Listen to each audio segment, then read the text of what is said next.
Hello, everyone. So my name is Brianna Mattis. I'm the Evaluation Associate, and I'll let Noemi introduce herself. Good afternoon, everyone. I'm Noemi Avalos, Evaluation Officer at Sierra Health Foundation in the Center. So we're excited to be with you all today to start our Evaluation 101 series. And just as some housekeeping, the session is being recorded, like Paul Vender mentioned, and it will be available for you at a later date for you to come back to and reference. Also, please stay muted, of course, as we're recording this, and want to make sure that the audio is clear for those watching later on. And another thing is that you could leave questions in the chat, and Noemi and I will answer them either during the session or we'll read them aloud at the conclusion of the session. So if that all sounds good, I can share my screen.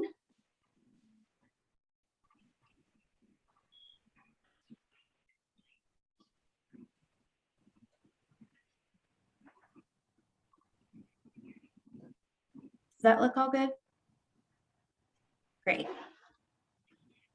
So we wanted to actually start with a poll question because this is the beginning of our series on Evaluation 101, talking about the basics of evaluation. We wanted to know how familiar you all are with program evaluation.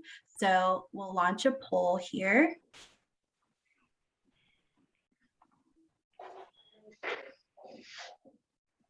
And the options are extremely familiar, moderately, somewhat, slightly, and not at all familiar.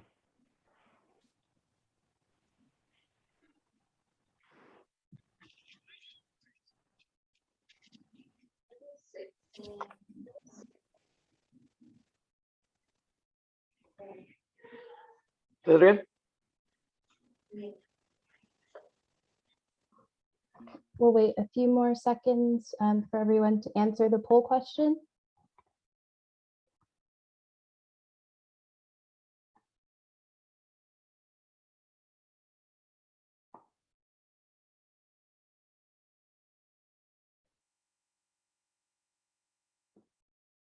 Okay, it looks like that's about it. So the highest answer with about 46% is somewhat familiar. So you may know some things about evaluation and some things may still be unclear. So hopefully this session is useful for you all. So there, I've just shared the results so you can see kind of where others are at as well.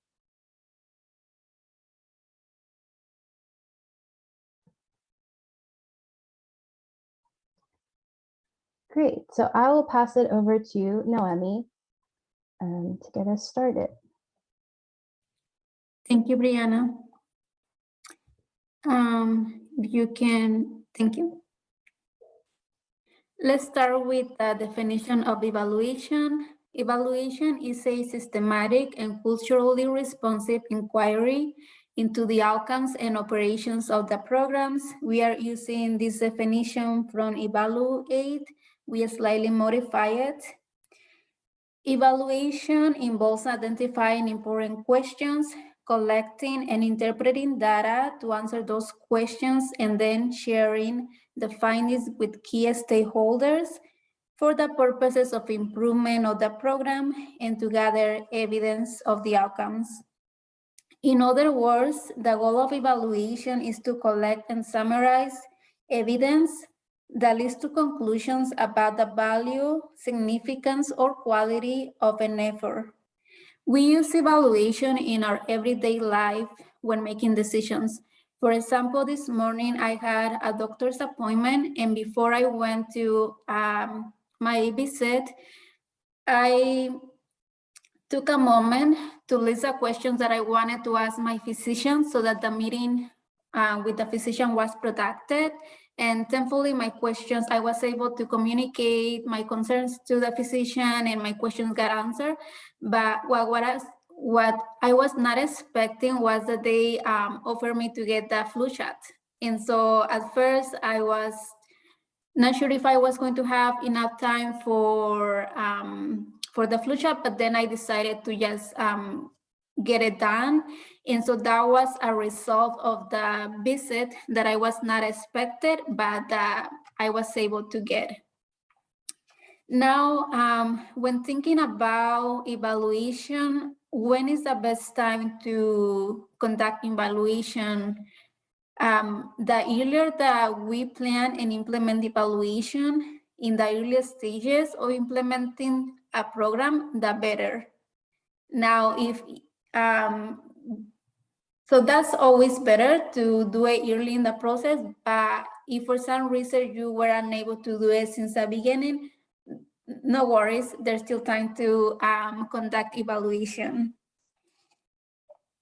This presentation is meant to be, again, as Brianna mentioned, an introduction to evaluation, so it's not gonna be all encompassing.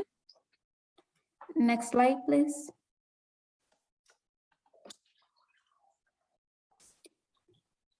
Let's now talk about the value of evaluation. One of the values is for program improvement. It can help us to answer questions such as, has this program or a strategy been implemented as planned? And if not, why not? What needs to be improved and how? For example, have we engaged the intended youth as planned? And if not, what have been the challenges? It can also help us to gather strong evidence on outcomes and to address the following questions. For example, what changes or outcomes did our program activities contributed to? And how did our effort contribute to those changes?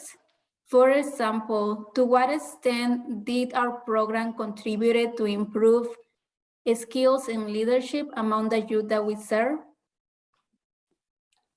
I would like to ask all of you if you can think of other values of evaluation or other questions about the program that evaluation could help you answer. And you could type those in the chat right now.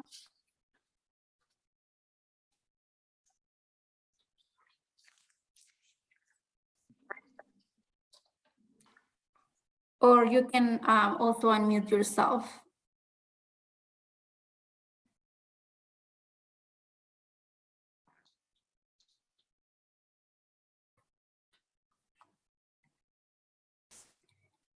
Participant knowledge, behavior change, yes. Thank you, Gabby.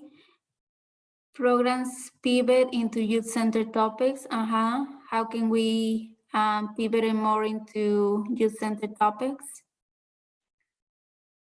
Yeah, so it can help us to make improvements as we're learning more about the program. The wellness and how can we help with resources? Yes. Identify policies needed? Yes, it can definitely inform decision-making. About the experience, yes, the experience of the youth, for example. External and internal challenges, yes, evaluation can help us with all of these topics to ensure efficacy of current policies and identify necessary changes. Yes, thank you for sharing. To change program aspects that have unintended consequences based on client feedback. Yeah, this is very, very important to also look at those unintended results and to see if they, instead of benefiting the youth, are not benefiting the youth. Okay, let's, thank you for sharing. Let's continue to the next slide. When conducting evaluation, we want to ensure that we are conducting culturally responsive and equitable evaluation. Culturally responsive and equitable evaluation requires integration, inclusion, and equity in all phases of the evaluation. Culturally responsive and equitable evaluation incorporates cultural, structural, and context factors using a participatory process that shifts power to individuals most impacted. It advocates for the inclusion of culture, as you can see in the definition of culture of the program being evaluated. And it focuses on social justice, ensuring that those most impacted, in this case, the youth that we serve, also have a voice and power through the evaluation. Now, I would like to pass here to say that definitely we're not experts in culturally responsive and equitable evaluation, but we are committed to continue to learn how to implement culturally responsive and equitable evaluation practices into the work in partnership with you and with all of the other funded partners that we have. Next slide. Here in this slide, we have the culturally responsive and evaluation framework as illustrated by Frierson and colleagues in 2010. It has 9 steps when conducting the evaluation, from preparing for the evaluation all the way to disseminating and use of the results. And you can see that in the center, it has cultural competence and then arrows to all of the steps representing that cultural competence should happen throughout the evaluation. Now I will pass it to Brianna, who is going to walk us through each of these steps of the framework. Thanks, Noemi. So we'll be starting with preparing for the evaluation, kind of that prep work. So the first place to start would be understanding the context, thinking about the history of, the program, of the location of the program, as well as the rules of engagement. So you all, are experts at what you do in working with the youth, working in the communities that you're a part of. And so kind of the rules of engagement, kind of who to talk to for certain things, where to go, what times are appropriate, what times aren't appropriate. So that's kind of the first step, understanding the context, as well as cultural values and power distributions that may be specific to your community. Next, thinking about the organizational assets, kind of the things that you have already that can be a benefit in the evaluation. So thinking about your existing relationships, your partnerships, those that already exist, as well as your awareness of the community. Like I mentioned, like you're working with the youth, you are aware of what their day-to-day looks like, or have kind of an insight into that. So that is an asset. As well as organizational capacity, thinking about the resources that you do or do not have for an evaluation, and what could be useful for the evaluation. And that may be, like I mentioned, relationships, but it also may be something tangible like program materials or surveys that you already are using. As well as something in preparation would be cultural responsiveness. So taking the time to reflect on yourself, thinking about your own lived experience and your awareness of the community, and how you bring yourself to the work, because that also is a part of the evaluation as well. But also not just kind of our lived experience, but also our biases and privileges, or privilege that kind of comes with who we are and what we bring, because kind of all of those things are a part of us. So that is kind of the first step in preparing for the evaluation. The second step would be engaging stakeholders, and stakeholders could be defined as those who are invested in a program or its evaluation. And that may be the participants, the beneficiaries of the program, the implementers, as well as funders and partners. So for example, some stakeholders may be, if you think about your quarterly progress report, some of the partners that you mentioned on that program profile tab, thinking about the different sectors that they work in. For example, at schools, your teachers may be stakeholders, because they may interact with the program participants in ways that are different than you, and that could be really beneficial for something in this evaluation. We also wanted to add here, when you're engaging stakeholders, it's important to build trust, to build these relationships. Maybe they are existing relationships, but as you're taking them through this evaluation process, it's important to keep them involved throughout and make them know that, you know, their voice in this matters, because kind of the result can benefit all of you in a positive way.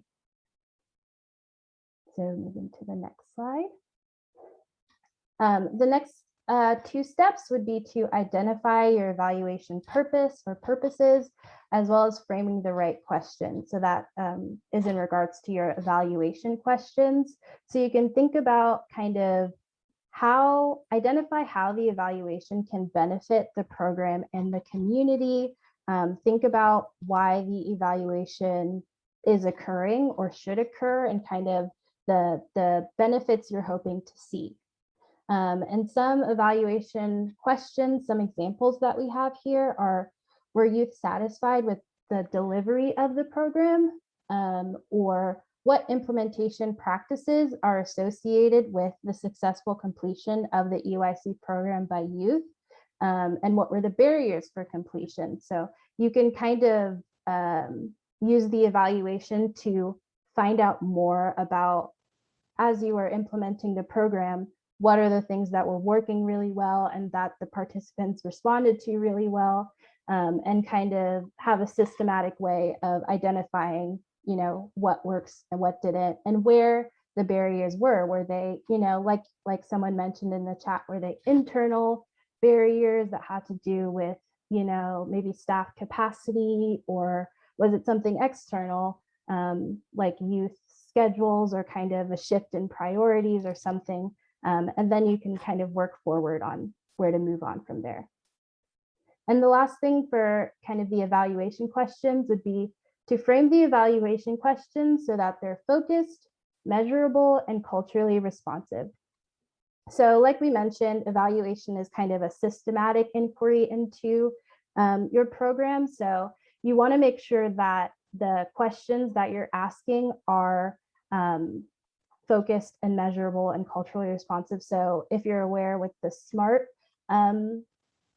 acronym for creating objectives and questions, that is the best way to make sure that, you know, the questions are those things in that acronym. So specific, measurable, and so on. And we also want to add here that, like we mentioned, engaging the stakeholders throughout this entire process is really important.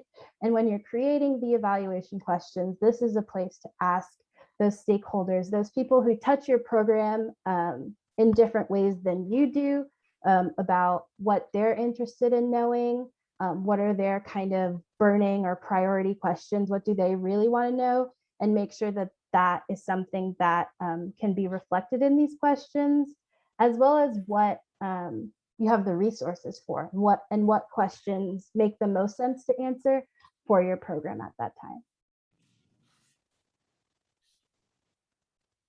So the next step is designing the evaluation. So thinking about the way that you will go about evaluating your program. So determine what aspects of the program the evaluation will focus on, because of course you may have questions about everything, but narrowing it down with the use of those evaluation questions and thinking about, you know, how are we going to answer the questions that we and the stakeholders have laid out as most important.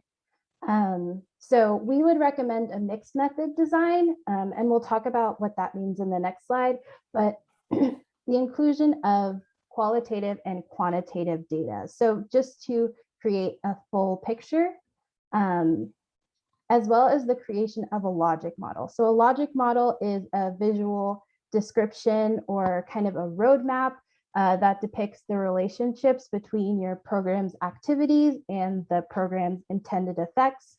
So say you have weekly meetings, and that would be one of your activities, and the intended effect of that is gained knowledge in substance use prevention, or kind of the substance use decrease. So that could be kind of a very simplified example of some information you can find in a logic model, and as well as the creation of evaluation plan. So this is kind of a document that would kind of include that logic model and include the layout of how the evaluation will take place.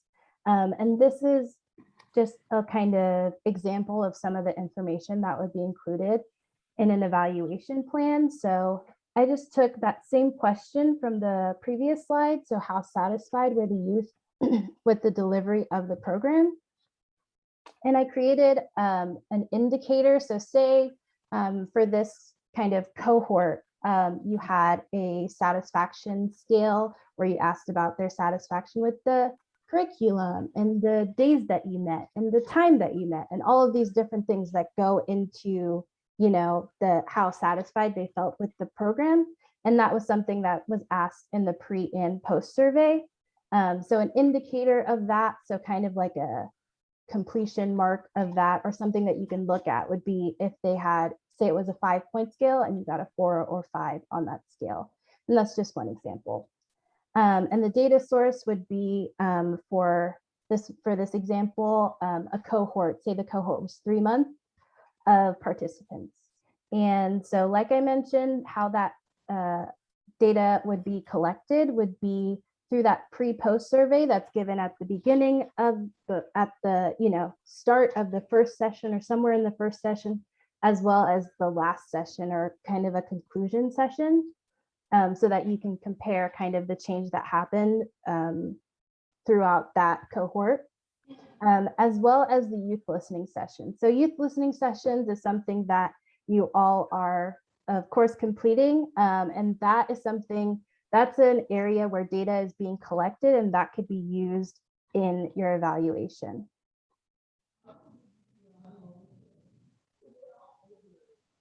So going to the next slide, for data collection. So adaptation is something that may be necessary to make sure that the data collection, the tools that you're using to collect data kind of makes sense in a lot of way for your program and making them culturally appropriate. So say that this tool was created, you know, in the UK or in another country, making sure that the kind of geographic and location information in the tool makes sense, kind of adapting it so it makes sense, but also so that the language makes sense, so that the youth taking it kind of can understand what these questions are asking, as well as kind of identifying if there's any bias or in the language or kind of in the content of the questions.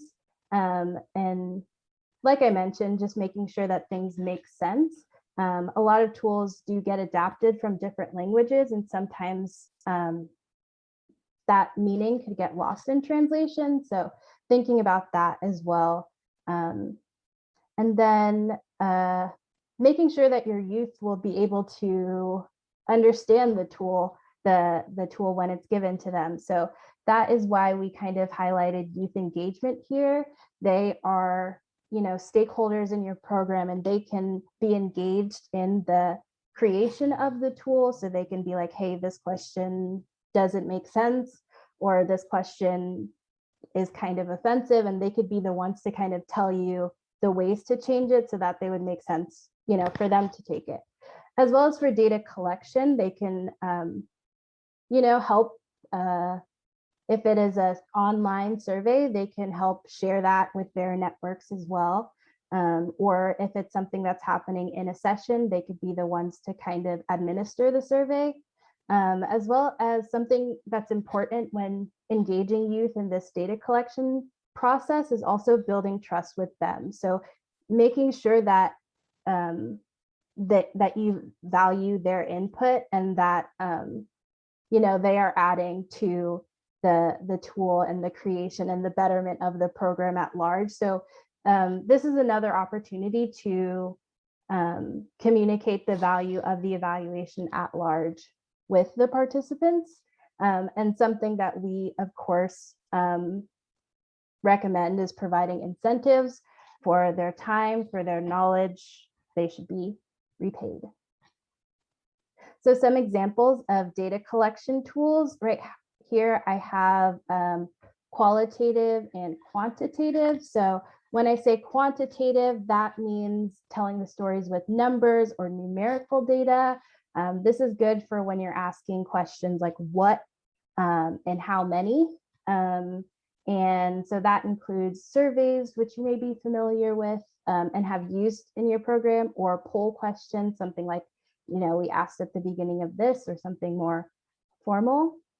And then qualitative, on the other hand, uses narrative data. So it tells the stories with words. It's good when you're asking why or how. It gives more depth to the numbers.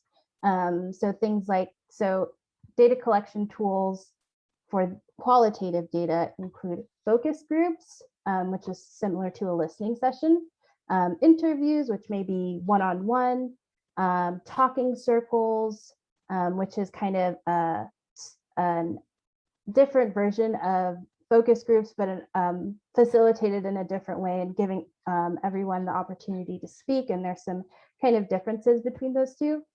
Observation, which is really observation. So taking in kind of what you're seeing, maybe looking at the way that a weekly meeting operates and kind of taking notes on that, and the way that, the youth engage with one another or things like that.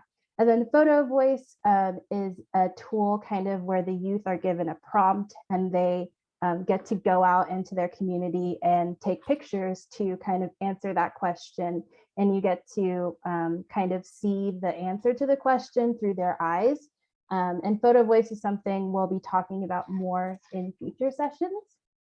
But those are some examples of qualitative and quantitative tools. And that's why we suggest the mixed methods, to kind of have a mix of the two to get a full picture of the answers to your evaluation question. So these last two steps are to analyze the data and then, of course, disseminate and use the results. But on this page, I've added a quote that says, "Data do not speak for themselves. They're given voice by those who interpret them." And that is from a CRE article, an article on CRE evaluation. And it's important because we kind of, in these two steps, you kind of get to draw conclusions from the data and kind of make it make sense to different audiences and give it value for different audiences. So these are really kind of crucial steps. Reviewing the data for cultural context. So that would be another great place to engage the youth to see like, hey, this number is way lower than we thought, or this is what we found, this is what we heard in our interviews and what we found on our survey. Like, does this make sense to you? Is this what you would have expected? So that's another place to review the data, as well as identify unintended unintended outcomes. That's another place to do that. And then the final step would be to disseminate and use the results. So this is an opportunity to invite community discussion and review of the results. So it's an opportunity to say like, this is what our program is doing, and this is the way that we've kind of systematically looked into it and the results of that evaluation. And what do you all think? Kind of, it's an opportunity to communicate the findings to stakeholders and the broader community. And something else to mention here is that depending on the audience that you're hoping to reach and to communicate these results to, it may look different. So maybe you will do a report for your funder who would want to know, more of the details. But maybe for the youth participants, you could have this information ready on an Instagram poll or an Instagram post, or kind of someone talking about the results on an Instagram live or something like that. So that is just some ways to think about the different ways to disseminate the results. And also, of course, another opportunity and another place to engage stakeholders.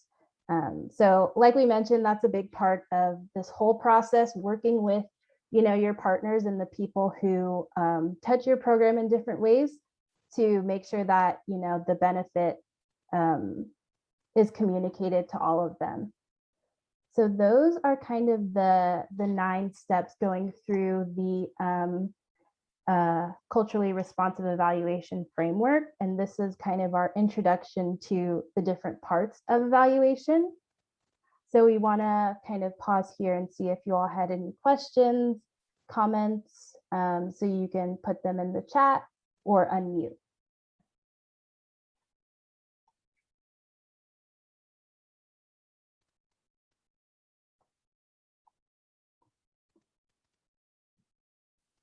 I have a question.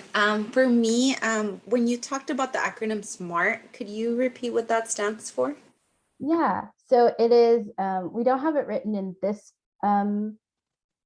presentation. So if I forget a letter, I will ask for the other kind of Noemi or the other team members to fill us in. So S is for specific, M is for measurable, A is for Attainable. attainable. Yeah. S-N-A. R is for realistic, and T is for timely. So when you're thinking about kind of the creation of questions or objectives, making sure that it's something that you could look at and measure, and that it's something that's realistic in the time frame, and that it's specific enough that you can measure it. So those kind of different aspects, but we can provide that maybe written as well, because it's I forget some of the letters as well. Okay, thank you. So kind of like when we're creating programming to like use SMART to create that. Yeah, so when you're creating programming, so say you have an activity that you're planning, creating SMART objectives for what you want the results of that activity to be. Especially the realistic comes in for the time frame, because if you're, only meeting with someone once, you would expect something different than if you've been meeting with them for bi-weekly or monthly for like a year or like a couple of months. So yeah, I think that's another reason why we say like the earlier the better, because when you're kind of in that planning phase, you can see what objectives make sense and kind of can make them SMART. Got it. Thank you.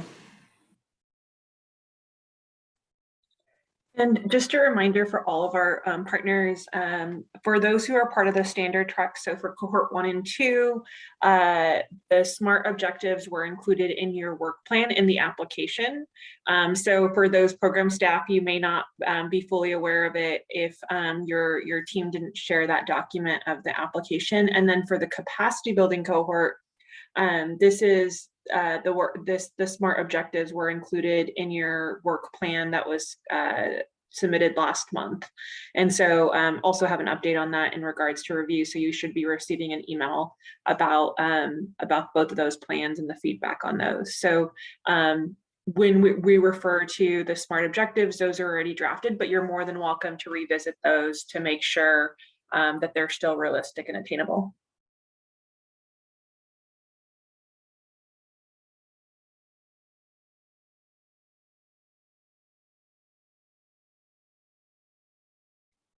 And I'll stop the recording here, but we will kind of, oh, I stopped sharing and not the recording.